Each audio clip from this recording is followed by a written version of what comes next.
오늘도 클릭해주셔서 감사합니다. 구독과 좋아요 부탁드립니다.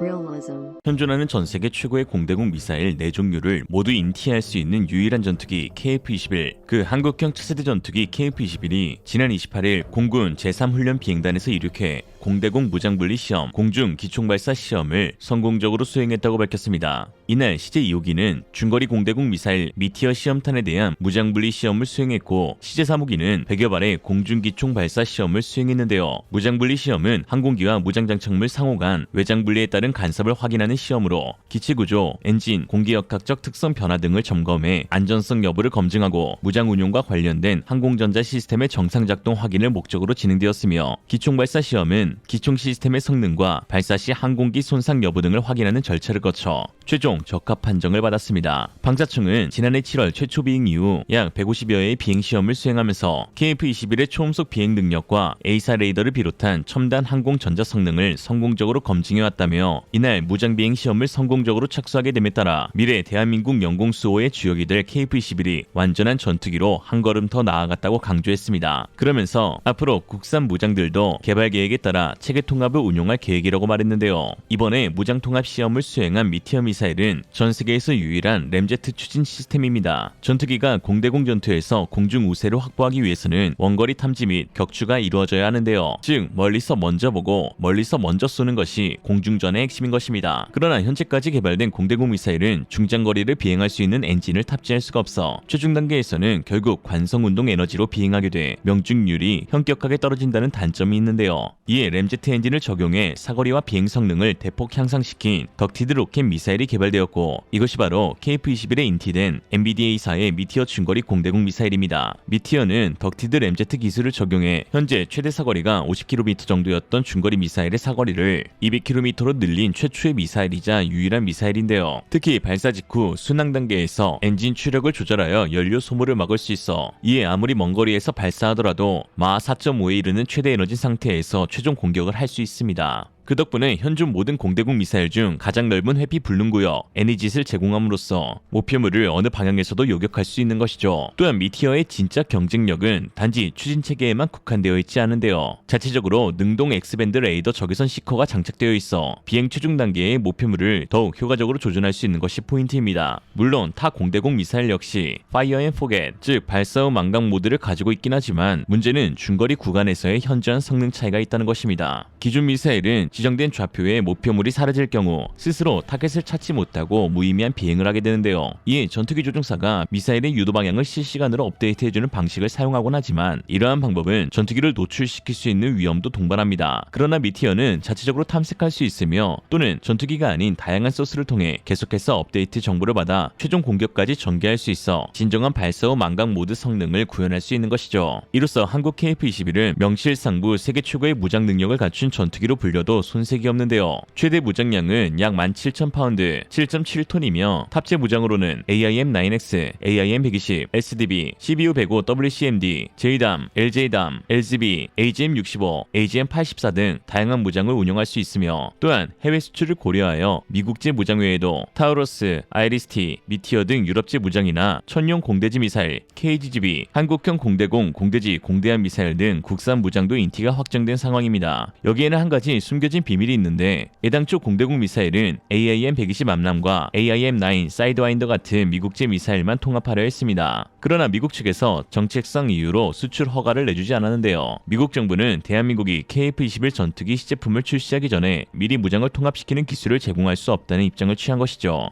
이에 따라 대한민국 정부는 유럽에서 생산된 영국 미티어와 독일 아이리스-T를 통합하기로 결정했고, 그러자 뒤늦게 미국이 자국의 두 미사일 통합 허가를 내주게 되면서 KF-21에는 서방 진영을 대표하는 4가지 종류의 공대공 미사일을 모두 통합할 수 있게 되었습니다. 이는 전세계 전투기 중 KF-21만이 가지고 있는 장점으로 추후에 국산 공대공 미사일까지 개발되면 수요국의 입맛에 맞게 모두 탑재시켜줄 수 있는 수출에 특화된 전투기가 되는 것이죠. 한편 미티어의 통합 기술을 통해서 한국은 한국형 공대공 미사일 개발 관련 개발하려면 상당한 노하우를 얻게 될 것으로 보이는데요. 물론 미티어를 개발한 엔비디아에서가 제한된 데이터만 공개하겠지만 그 제한된 정보라도 상당한 가치가 있는 것이 사실입니다. 통합 과정을 통해 얻게 되는 미티어의 최대 사거리와 기동 한계, 덕티드 램제트를 사용하는 공대공 미사일의 기동 특성 데이터, 유도 특성 데이터 등은 한국형 공대공 미사일 개발에 엄청난 자산이 될 것입니다. 국방과학연구소가 발간 중인 국방과학기술 플러스 248호에서는 다음과 같이 설명했는데요. KF-X에 장착될 중거리 공대공 미사일은 사거리나 형상에 대한 까다로운 요구 조건과 함께 항공기 체계 통합을 위한 기술적 문제도 극복해야 한다. 다행히 KF-X 항공기와 미티어 미사일의 체계 통합이 준비 중으로 KF-X에서 운용할 중거리 공대공 전력에 대한 전망은 상당히 밝다고 할 수 있다. 국내 개발 측면에서도 KF-X와 미티어 미사일의 체계 통합 성과와 국방과학연구소의 성숙된 기술을 융합하면 선진국보다 앞선 미사일 개발이 가능할 것으로 판단된다 라고 했습니다. 이처럼 국방과학연구소가 밝힌 것과 같이 실제 미티어 무장시험, 인티 운용하는 과정을 통해 한국은 자체적인 공대공 미사일 개발에 대한 시행착오를 대폭 줄일 수 있는데요. 여기에는 숨겨진 또 다른 반전이 있었는데 사실 엔비디아사가 알게 모르게 한국군에 속은 측면이 있다는 것입니다. 엔비디아사는 독자적인 경쟁력을 갖추기 위해 덕티드 램제트 방식 공대공 미사일을 자체 개발할 수 있는 국가에게는 미티어를 판매하지 않고 있는데요. 대표적인 예가 바로 인도입니다. 인도는 테자스 경전투기에 이스라엘 EML-2052 A사 레이더와 미티어를 통합하려 했지만 당시 엔비디아사는 인도가 러시아의 기술 이전을 받아 램제트 유도 미사일 개발을 진행하는 것을 이유로 핵심 유도용 소스코드 제공을 거부하였죠. 그러나 한국은 특유의 축소 발표, 즉 주변국에 불필요한 군비 증강 빌미를 제공하지 않는 고유한 정책으로 인해 엔비디아사가 한국의 자체 개발 계획을 파악하지 못한 채 덜컥 미티어를 제공하기로 합의한 것입니다. 현재 한국은 덕티드 램제트 엔진 개발 완료 단계에 이르렀고 한국형 중거리 공대공 미사일은 추종체계인 미티어 미사일 이상의 성능을 목표로 개발되고 있는 상황이죠. 한편 밀리터리 사이트에서 제공된 각국의 중거리 공대공 유도탄 현황을 살펴보면 중국이 개발한 PL-15 미사일이 가장 뛰어난 사거리를 가지고 있음을 알 수 있는데요. 이것이 정말 사실이라면 한국 공군에 상당한 위협이 될 수밖에 없습니다. 그러나 최근 한 가지 놀라운 소식이 전해졌는데요. 중국 군사 영상 뉴스 JS7TV에서 중국의 5세대 스텔스 전투기 제니심에 PL-15 공대공 미사일이 발사되는 모습이 공개되었는데 영상에서 확인된 PL-15의 성능은 이전과 달리 대폭 축소되었다는 것입니다. 2010년대 초까지만 하더라도 중국은 미국 암람을 능가하는 최강의 장거리 공대공 미사일이라며 PL-15의 사거리를 350km, 속도 마 6 이상이라고 선전했지만 이러한 지원은 2015년 이후 사거리가 슬그머니 300km로 줄어들고 속도도 마 4 수준으로 줄여서 소개되더니 해당 영상에서는 사거리가 장거리가 아닌 중거리 수준의 200km까지 줄어들기에 이르렀습니다.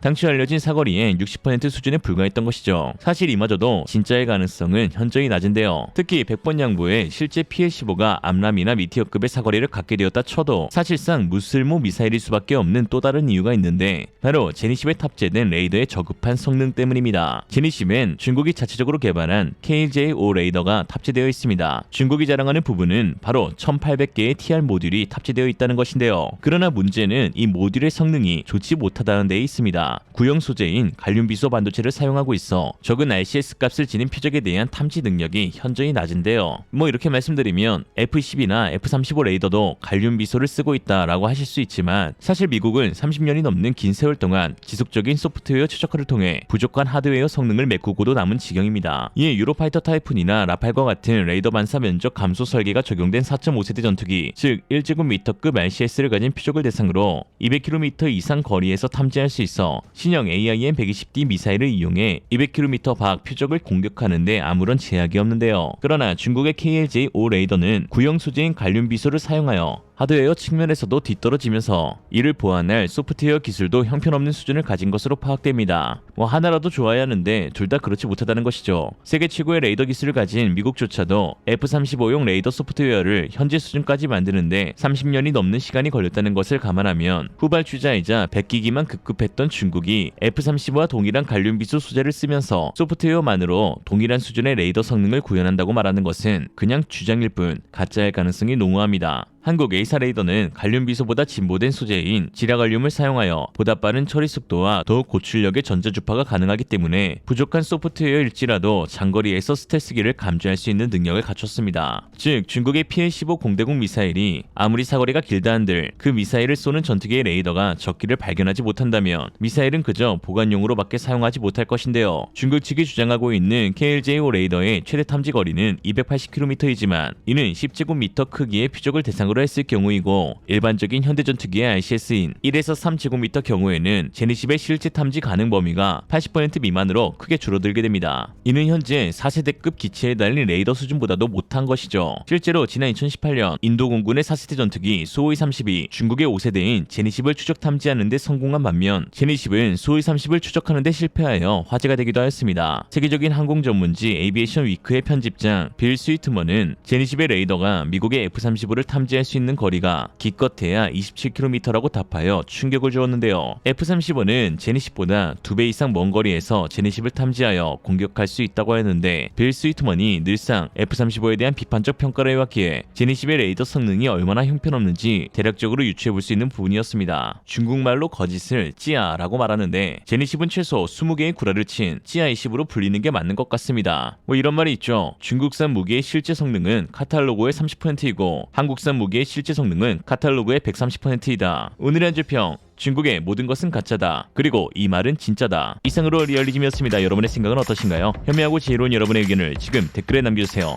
감사합니다.